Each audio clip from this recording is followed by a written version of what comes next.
Hi there, Sue Viskovich here with another Moment with Sue, and this time I've got Danielle Cornelissen from 5 Elk. Now, we've both been talking on the IFA Business Strategy Day Roadshow, and I loved your presentation talking about getting the most out of outsourcing. Now, we've been talking about this a lot, and there's lots of people saying, hey, you don't have to do everything in your own business. You can get some outsourced providers, whether they're onshore or offshore. But there's some things to think about, and it's quite an interesting ethical discussion. I loved one of your slides when you were talking about the elephant in the room. Do you want to talk about that? So what I find is the elephant in the room is offshoring taking jobs away from the local economy, and it's a real issue. So my thoughts on it is, as a business owner, you naturally feel a moral obligation to support jobs in your own country. Yeah.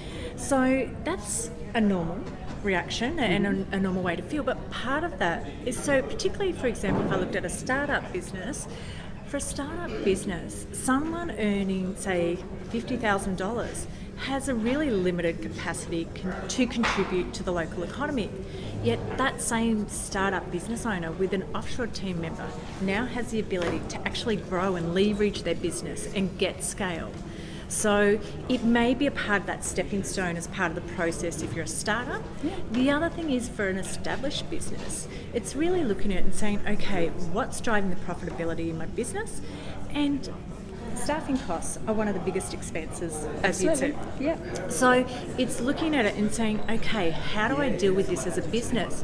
Do I actually start to charge my clients more? Because labour costs are increasing, now rents are increasing and things like that.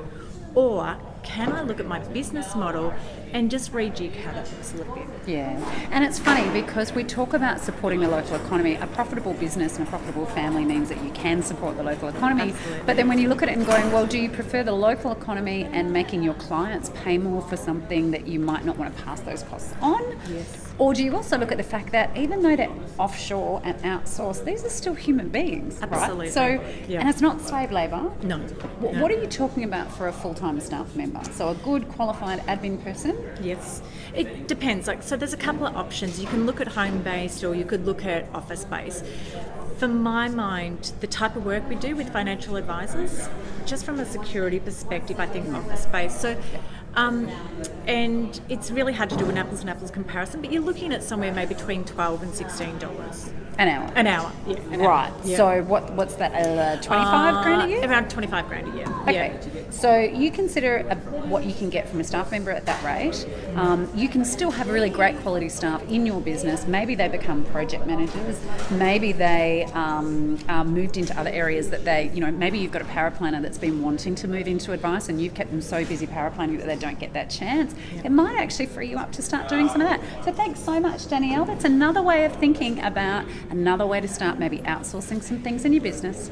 Another Moment with Sue. See ya.